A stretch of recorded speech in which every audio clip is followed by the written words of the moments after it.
Resistir é uma ação inerente a qualquer ser vivo que busca proteger a sua vida. Resistência é um elemento que passou a ser parte da identidade do povo negro, quilombola, afro-brasileiro. Assim, nós da Xambá quebramos qualquer regras para garantir a nossa história viva por mais 90 anos. Nós, as mulheres na Casa Xambá, a gente jamais poderia ver toda a situação acontecendo, como a gente está vendo de pandemia, mas a gente colocou máscara, a gente não procurou esperar em que a casa ficasse mais danificada, a gente foi lá, foi à luta, a gente chegou lá com balde, vassoura, rodo, eu, tia Nena, muita gente, as outras Iabá, e a gente tirou toda a água. Depois a gente, de tirado toda a água, a gente lavou a casa toda, salão, onde foi preciso ser feito todo o trabalho de lavar, de limpar, nós estávamos lá fazendo. Por quê? Porque a gente estava vendo a água subir. A preocupação da gente era não chegar lá no Quarto de Santo. Então, quando a gente vai, quando a gente vê chovendo, a primeira coisa que a gente faz é correr para lá, para ver a situação, como é que está. Então, a casa ficou abaixo do nível da rua. Então, mesmo ela tendo uma rua toda saneada, a tendência é quando a água subir, isso é a lei da física, a água desce do lugar mais alto para o mais baixo. E vai sempre inundar essa sacada. E a gente tem qualquer meio, qualquer condição de subir essa sacada acima do nível da rua, para que não sofremos esse desconforto com as enchentes que vêm diariamente. Uma comunidade simples, na época tinha poucos moradores aqui na comunidade. Nós jamais pensávamos que um dia nós chegássemos a ter uma questão de uma integração, o desenvolvimento que ficou agora na comunidade, de comércio, de moradias, chegou mais pessoas, mais família. Ainda temos famílias ainda daquele tempo aqui morando na comunidade. Minha mãe chegou para morar aqui em 1950, eu nasci em 1953. E a partir daí nós convivemos aqui nessa área, né? Área essa que, para todo efeito, como todo o Brasil, como você sabe, o Brasil em si era uma fazenda até o governo Vargas, depois passou a industrialização. E todos os lugares eram como sítio, esse aqui era um sítio. A gente aqui tinha vários sítios, tinha o Dr. Romeu, tinha o sítio Alto Macedo, tinha o sítio do Tenente. E nós vivíamos realmente ao redor da natureza, né? Cercado por vários sítios, tinha a mudança de manga, de jambro, do cajá, enfim, muitas frutas. E tinha um rio, que é o rio que passa aí, o rio Beberibe, que era um rio limpo, um rio que você poderia ver os peixes embaixo, porque não tinha poluição, um rio automaticamente ainda não tinha sido contaminado com as fábricas que tivemos ao redor, Minerva e outras mais, e isso foi minha infância. Assim é bom. Quando eu cheguei aqui, ela já estava construída, né? Mas eu sempre soube que elas fizeram com muito sacrifício, né? E juntando, comprando uma coisa, comprando outra, e levantou, né? E aos poucos foi melhorando. Aqui eu nasci na Xambá e vi ao longo do tempo ela sendo transformada, né? Em diversos aspectos, né? Urbanístico, né? Em sociais, cresci nos quintais, né, da família, né, do terreiro, do quilombo, e ver hoje, atualmente, né, a nossa resistência mediante a vários elementos, né, a resistência da luta, da garantia da gente praticar a nossa religiosidade herdada pelos nossos ancestrais, a resistência física dessa casa, do terreiro, né, que tem sua construção e suas paredes, né, que remota há mais de 50 anos e que o desenvolvimento urbanístico e estrutural da localidade provocou e vem provocando, né, a sua disparidade mediante o que todos falam, né, com a rua aumentando, né, o processo urbanístico, a casa ficou mais abaixo e meio que desestrutura fisicamente, e que há necessidade da gente pensar no caminho de reforma. A Casa Xambá é sempre uma casa simples. as minhas tias sempre cuidando, eu e minhas primas, meus irmãos, nós estávamos sempre lá observando, nós gostávamos muito de brincar, de fazer as festas do terreiro no quintal da casa. Olha, essa casa ela cresceu de uma formalidade com a comunidade. Cresceu de uma forma urbana. Quer dizer, essa casa, primeiramente, ela foi feita de taipa, né? Uma casa de taipa que, tempo mamãe tinha que estar refazendo as paredes, porque achava ela que ficava fraca. Isso era um buraco, que tivemos que botar muito a terra para aterrar. E, a determinado momento, acredito eu, nos meados dos anos 60, 63, minha mãe começou a fazer de alvenaria, né? Construção essa de alvenaria, que no final dos anos 70, na metade dos anos 60 para os anos 70, essas construções são construções dessas que vêm até os dias de hoje, a qual nos abriga aqui dentro desse terreiro, dessa casa. Na minha infância, era sempre minha tia procurava fazer sempre algo, né? Ela sempre procurava fazer mais um compartimento da casa, procurava sempre mais fazer um compartimento da casa. E de repente ela dizia, aqui tem que ter uma sala. Aí chegava todo o material. Chegava a tijolos, areia, cimento. E nós, as crianças, eu, meus irmãos, minhas primas, a gente sempre já estávamos preparados, todo mundo com lata, todo mundo carregava todo aquele material para dentro, tijolo, areia, brita. E no final, ninguém tinha isso na cabeça de que quando terminasse iria ganhar algum din-din, né? Não, a gente sabia que quando terminava ela fazia muito suco, que na época chamava-se o famoso e conhecido quissuco, e comprava biscoito, bastante biscoito, e dava a todo mundo. Eu acho que ela nem sonhava em minha casa, minha vida. Então o que é que a gente fazia? A gente morava em aluguel de casa, mas ela ficava doidinha para que a gente tivesse um terreno, para que a gente juntasse dinheiro, para que a gente comprasse um terreno para poder ter um ilê, como ela dizia. Eu queria que todo mundo tivesse um ilê. Então o que é que ela fazia? A gente, vou comprar esse terreno, guarde o dinheiro, vá guardando, deixe na mão de Tila. A gente guardava, olha, dona Tila, ela anotava, botava num papelzinho e guardava. Entendeu? Quando a gente terminava de pagar, vamos construir. Olha, o que ela pudesse dar, ela dava. Então eu digo com toda sinceridade, toda casa aqui tem um pedacinho de minha mãe. Ela foi uma pessoa que ajudou a todo mundo construir as casas.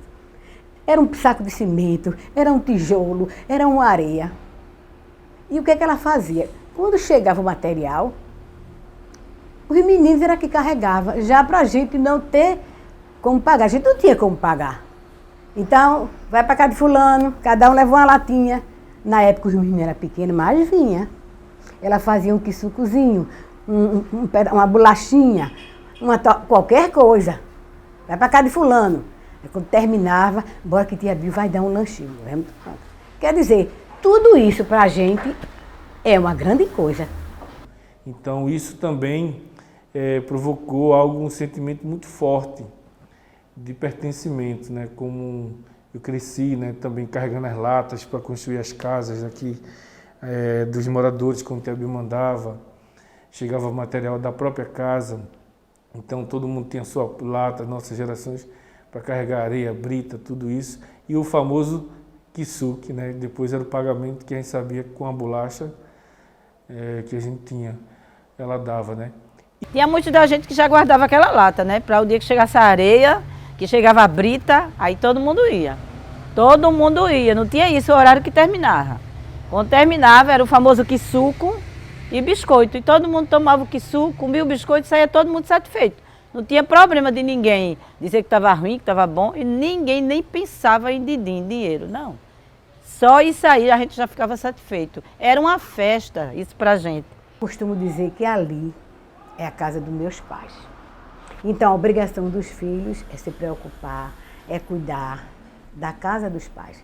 Então, quando chove, a minha preocupação é essa. A minha só não, de todo mundo, né? Principalmente que mora por aqui, que acompanhou, que viu quanto ela batalhou e quanto se batalha para melhorar. né? A gente tem a preocupação da água não chegar até o Quarto de Santo. Que você veja que o Quarto de Santo já suspendeu o batente, meu compadre suspendeu. Mas não é o suficiente. Por quê? Porque o piso da casa está baixo.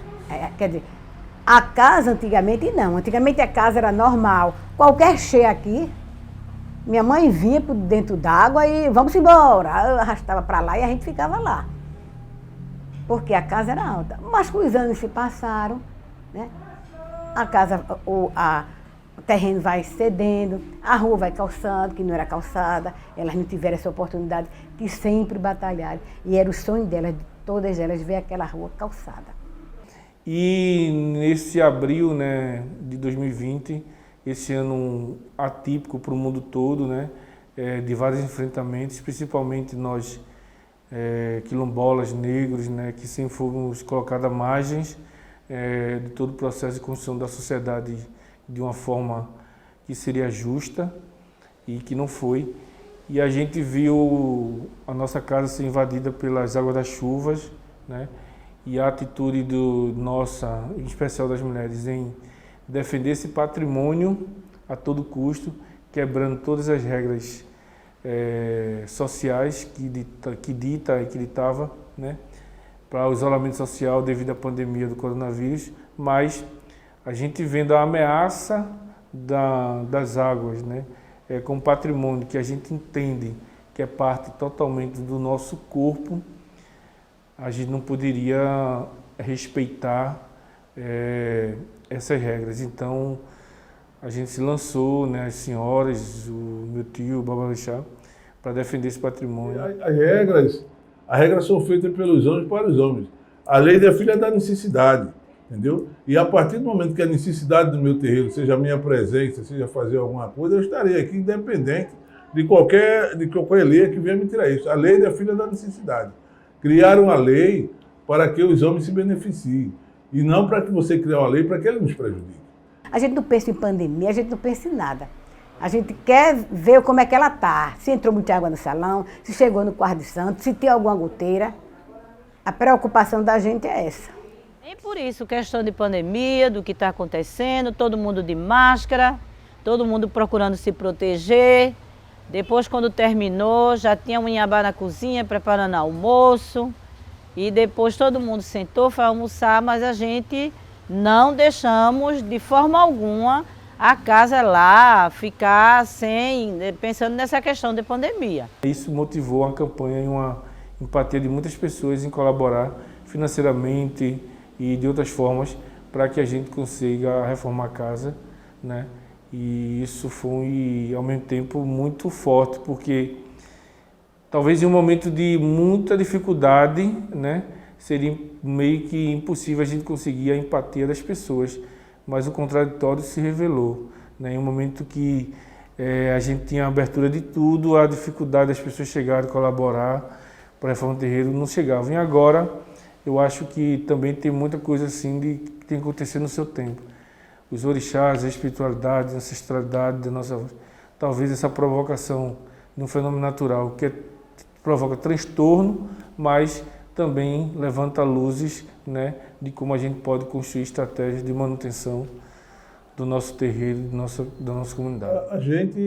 Os terreiros de candomblé, os nossos lê, é como se fosse um quilombo. Ele é o local de resistência. E nós não vamos abandonar nunca. A gente sabe que Olinda é uma bacia. Bacia essa que todas as águas, elas tendem a procurar os lugares que ela não tinha antes. Você, para ter uma ideia, naquela Presidente Kennedy, naquele lado de lá, aquilo ali eram viveiros que as pessoas criavam peixe de viveiro para, na quaresma, eles desovavam os viveiros para as pessoas se alimentarem. E tudo aquilo foi aterrado para fazerem vilas e tal, como também aqui nas nossas comunidades. Nós tínhamos um rio que era largo, um rio que se dava para tomar banho. Daí vinha o primeiro nome do local de Portão do Gelo, porque havia a embarcação fluvial, né, que vinham trazer madeira. Quer dizer, a madeira para passar no rio, ele tem que ter um calado, para que esses barcos de pequeno porte navegar, porque senão eles não passavam. E nesse pequeno calado temos mais. Você vê, tem era no rio que você atravessa com água batendo nos pés. Então, quando é no momento que há as grandes enchentes nas cabeceiras, nos sertões, que essa água tenta passar pelo leito onde antes ele pertencia e não encontra, a tendência dessa é invadir a localidade, invadir as ruas, invadir a casa, o que acontece com o Xambá.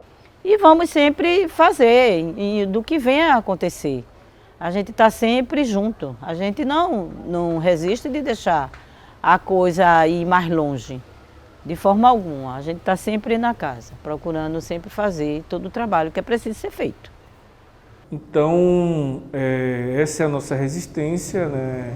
E unido a novas gerações, aos mais antigos, provando que o que foi também deixado o legado, né, de força pelas nossas avós, que tanto lutaram para esse patrimônio estar de pé. Então, jamais a gente podemos vê-lo, né, em declínio. É na margem do Rio Beberibe que a gente se plantou e quem sabe que temos que respeitar esse grande rio, né, que também ele sofreu com a urbanização, né, do local, e que esse rio ele está banhando também a casa agora, né, de certa forma, para a gente conseguir outros caminhos que se Deus quiser, o Ilê de Ioiá, a casa de Ançã, né, vai ser transformada, erguida com toda a dignidade como deve ser.